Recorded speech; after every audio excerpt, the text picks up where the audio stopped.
never thought my curiosity would nearly cost me my life. It all started innocently enough, or as innocently as anything starts when it comes to the dark web. I was an average guy, mid-20s, living a nondescript life in a too small apartment in the city, my days spent at a mind-numbing office job. My nights, however, belonged to my true passion, exploring the depths of the internet. I considered myself a digital explorer, a connoisseur of the hidden corners of cyberspace. It was late September, and the rain was relentless, drumming a bleak rhythm against my window, the perfect backdrop for what was about to unfold. That night, I stumbled upon a forum buried so deep that I had to go through a dozen proxies just to access it without tipping off my ISP. It was a haven for whistleblowers, a gathering place for those too paranoid to post anywhere else. One thread caught my eye: the truth behind pharma court cover-ups. I clicked, intrigued. The original poster claimed to have irrefutable evidence of clinical trial tampering, evidence that certain safe medications were actually lethal under certain common conditions.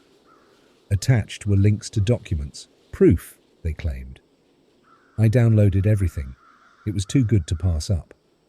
What I didn't realize was that the thread was monitored, not by regular moderators or automated bots, but by people with the means and motive to keep their secrets buried, deeply buried. The first sign of trouble was subtle. My antivirus flagged an intrusion attempt, something it did occasionally. I didn't think much of it. But then my computer started acting up, lagging, crashing at odd times. By the time I made the connection, it was too late. They knew who I was, my real name, my address, everything. The threats started small. A photo of my front door sent to my email at 3 a.m., a dead rat in my mailbox. But it escalated quickly. One evening, I came home to find my door unlocked. Inside, everything looked normal until I found my dog, Max, in the kitchen, lying still. Someone had cut his throat and left him on the floor, a dark pool of blood expanding around him. I called the police, but what could I tell them? That I'd poked the wrong bear on the dark web and now they were after me. I had no tangible proof it was them. The cops filed a report and suggested I find somewhere else to stay for a while. I knew they couldn't protect me. Nobody could. I stayed at a friend's place that night, but I couldn't sleep. Every shadow made me jump. Every noise was a footstep. I was unraveling fast. The next day, I received a video message. It was footage of me, in my apartment, taken from a corner of my living room. The message was clear. I was being watched, constantly. What truly shattered any hope of normalcy was the package I received at my friend's house.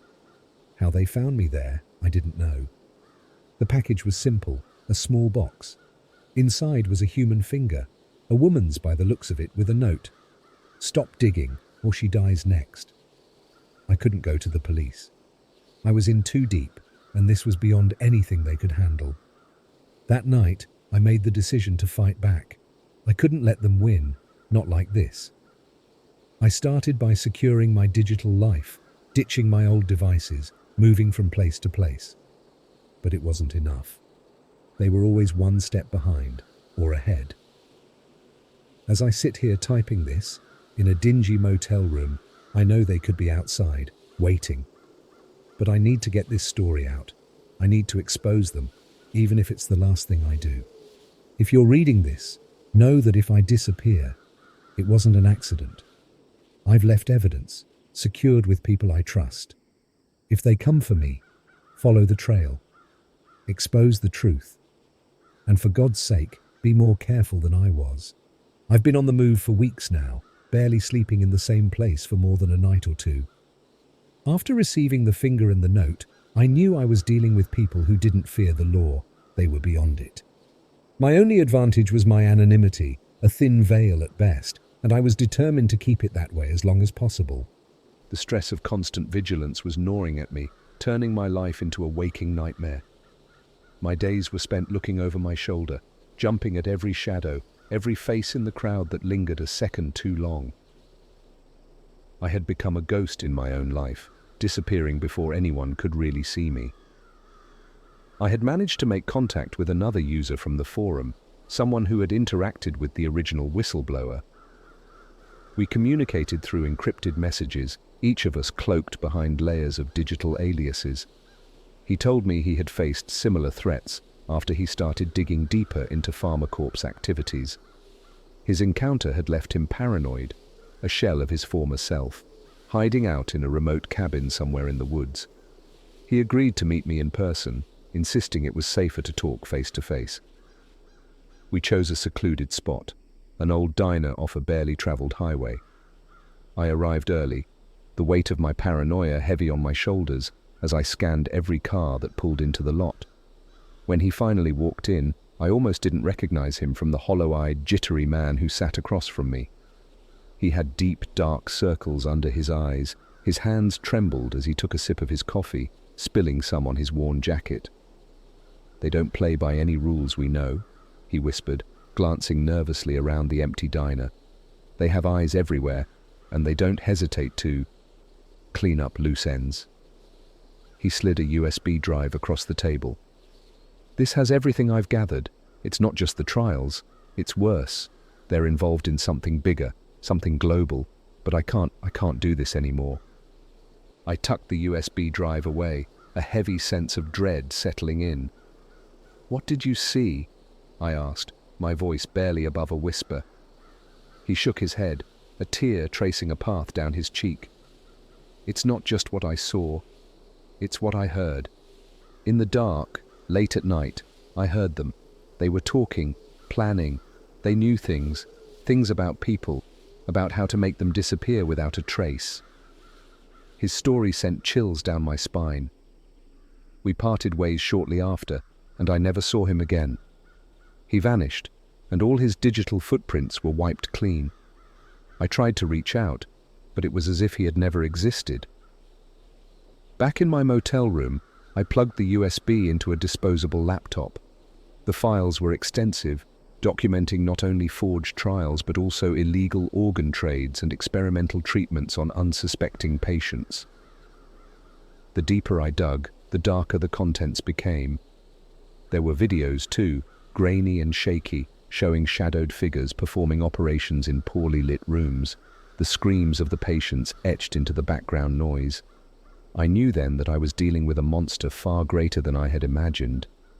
My resolve hardened. I couldn't let this go. I started to plan my next steps, to find a way to bring this to light. But that night, I made the mistake of looking out of my window just in time to see a car slow down near the entrance of the motel. My room phone rang, and a distorted voice issued a chilling warning. "Stop now! This is your last warning." The line went dead, but the message was clear.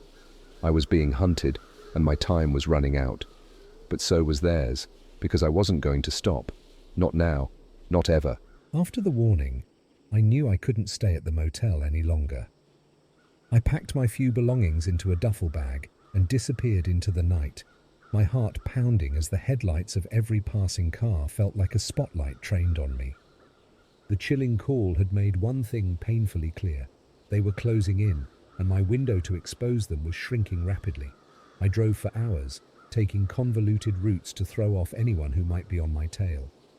Finally, I found refuge in a rundown motel on the outskirts of a small town, the kind of place that didn't ask for names or keep records.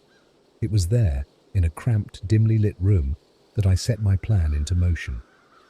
Using the motel's flickering Wi-Fi, I uploaded copies of the files I'd found on the USB to several anonymous data dumps online, tagging journalists and activists who might pick up the story. I didn't dare hold on to anything physically. It was all backed up in the cloud, scattered across servers in ways that would take even the best hackers time to trace. As I was finishing up, a news alert popped up on my phone. A high-profile journalist had gone missing, last seen investigating a major pharmaceutical company. My stomach dropped. It wasn't a coincidence. It was a message. They were demonstrating their reach and their power. Sleep was impossible. Every creak and whisper of wind against the window sent me reeling with anxiety. I knew I needed more allies, people who could help me fight back. I reached out to hacker forums, to ex-employees with grudges, anyone who had a reason to see PharmaCorp taken down. The responses trickled in, veiled in code and cautious phrases, but they were responses nonetheless. We began to organize, a network of shadows ready to strike. The next day passed in a blur of paranoia and preparation. As night fell, a storm rolled in, thunder echoing like a warning. I had just settled back at my laptop when I heard it, a soft, scraping sound at the door. I froze, every nerve ending screaming that this was it. Heart in my throat, I edged toward the door, a makeshift weapon clutched in my hand. I peered through the peephole, but the corridor was bathed in shadows, the flickering light at the end barely cutting through the darkness. I turned back to grab my phone, and that's when the power went out. Complete darkness enveloped the room. The sound of my own breathing was deafening. Then, the door handle turned slowly, deliberately. I threw myself against the door, slamming the bolt home just as the intruder pushed from the other side. The force sent a shockwave of fear through me. I braced myself, holding back the door with every ounce of strength I had. "Leave me alone!" I shouted into the blackness, my voice sounding strange and small. The pushing stopped abruptly, replaced by a low, menacing laugh. A voice, distorted and cold, whispered through the gap, "You can't stop us. No one can." The threat hung in the air, heavy and sinister, before footsteps retreated down the hall. I didn't move for a long time, shaken to my core. They could have forced their way in if they really wanted. They were playing with me, a cat with a cornered mouse. That night, as I sat in the dark, the gravity of my situation settled in. I wasn't just up against a corporation, I was up against a cabal that didn't hesitate to silence anyone who stood in their way. But as the storm raged outside, a fierce determination took root within me. They wanted to scare me into submission, but I was done running. It was time to bring the fight to them.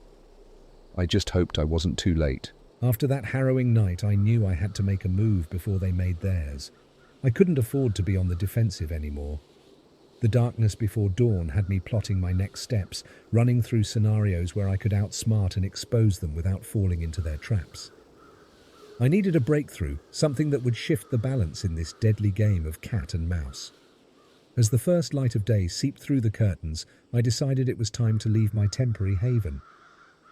Before departing, I rigged my laptop to send out a mass alert with all the data to several news outlets if I didn't reset the timer every 12 hours. It was a desperate measure, but if anything happened to me, the story wouldn't die. I drove into the city, the early morning commuters oblivious to the storm brewing beneath the surface of their daily lives. My destination was a small, inconspicuous tech shop, known for its discretion and expertise in cybersecurity. I had set up a meeting under an alias, looking to enhance my defenses and perhaps gain more offensive tools. The shop was tucked between a laundromat and a greasy diner, its windows barred and tinted. Inside, I met with a guy known only as Cypher, a legend in the underground for his ability to ghost digital identities. If anyone could make me disappear from their radar, it was him. Cypher was a wiry man with keen eyes that missed nothing. He listened as I laid out my situation, his face impassive. When I finished, he leaned back, steepled his fingers and finally nodded. "I can help you," he said, his voice a low rumble. "But it won't be cheap, and it won't be easy. You're up against a level of power that doesn't forgive or forget." I agreed without hesitation. Money was no object if it meant survival. Cypher set to work, crafting layers of digital shields around my online presence, erasing traces of my physical whereabouts from databases and setting up decoys to mislead anyone trying to track me. While Cypher worked, my phone buzzed with messages from the network of allies I'd started to form. They were ready to move, to start leaking the information in coordinated waves across different platforms. It was risky, likely to provoke a response, but we were past the point of playing it safe. As I left the tech shop, a sense of cautious optimism took hold. Maybe, just maybe, we had a chance to turn this around. I headed to a safe house set up by one of my new allies, a nondescript apartment in a bustling part of town where I could blend in. I had barely settled in when my phone lit up with a notification. One of the news outlets had picked up the story, the first crack in the dam. I watched on a burner phone as the anchor relayed the initial reports of PharmaCorp's unethical practices. But even as I watched, I felt a sinking feeling. This was too easy. Had they let this slip through? My fears were confirmed when the broadcast was suddenly cut off, replaced by a standard error message. Seconds later, my burner phone received a text, one that made my blood run cold. "You just made the biggest mistake of your life." Chills ran down my spine as I realized the depth of their influence. They could pull strings I hadn't even known existed. The weight of my decision crashed down on me. I'd exposed them, yes, but at what cost? That night, as I lay in the dark, listening to the sounds of the city, I knew the final confrontation was inevitable. They would come for me, and I had to be ready. I prepared mentally and physically for what I knew would be the most dangerous night of my life. I wasn't just fighting for myself anymore. I was fighting for everyone they'd silenced. The storm was about to break, and I was in the eye of it. The hours ticked by with agonizing slowness as I awaited their next move. Each moment was suffocating under the weight of anticipation, my every sense heightened to the slightest sound or shift in the shadows. The apartment felt like a fortress and a prison all at once, walls closing in, each creak a herald of impending doom. I didn't have to wait long. The assault came under the cover of darkness, a storm of chaos unleashed with terrifying precision. It began with the power being cut, plunging the apartment into an eerie silence that was soon broken by the sound of shattering glass. They were making their entrance, not with the subtlety of the threats they'd used before, but with the brutal force of the desperate and enraged. Armed with nothing more than a heavy flashlight and a knife, I barricaded myself in the bathroom, the only room with no windows, my back against the wall. The sounds of them searching the apartment were methodical and thorough, doors being kicked in, furniture overturned. They were not just here to intimidate, they were here to end this. My phone, still clutched tightly in my hand, vibrated silently. Another message: "It's over. Come out, and we might let you live." I knew it was a lie. There was no walking away from this, not now. I responded the only way I knew how, by initiating the final upload, a massive data dump that would be impossible to contain.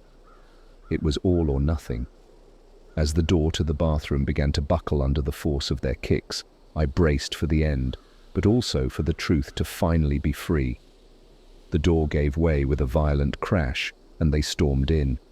The leader, a large man masked and unrelenting, advanced towards me. In the dim light of my flashlight, his eyes glinted with malice, but also something else: fear. They were losing control, and they knew it. With a surge of adrenaline, I lunged, the knife in my hand striking true. It was a desperate move, but it bought me precious seconds as he staggered back, wounded and surprised. I bolted from the room, dodging the others as I made for the door. Gunshots rang out, the noise deafening in the confined space. I felt a searing pain in my side, but I didn't stop. I couldn't. I hit the streets running, blood warming my side, mingling with the rain that had started to fall. Sirens wailed in the distance, the flashing lights painting the night in stark, surreal strokes. I didn't look back.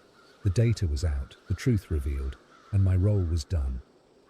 All I could hope for now was to disappear into the night, to become another shadow among many. The chase continued, but it was no longer just a pursuit. It was a race against the spread of information. They wanted me silenced, but the genie was out of the bottle. Reports, blogs, social media. My story was everywhere, spiraling beyond their reach. As I ducked into an alley, my legs buckling under the strain and loss of blood, I allowed myself a small smile. They might still catch me, they might even kill me, but they had lost. The world now knew, and they could no longer operate in the darkness. Lying there, looking up at the sliver of sky visible between the looming buildings, I felt a sense of peace. It was over, or at least my part in it was. I had set out to expose the truth, and in doing so, I had freed myself from the fear that had driven me into the shadows. Now, it was up to others to keep the light shining, to ensure that such darkness would never claim another soul without a fight. As the sound of footsteps approached, Growing louder, I closed my eyes, ready for whatever came next.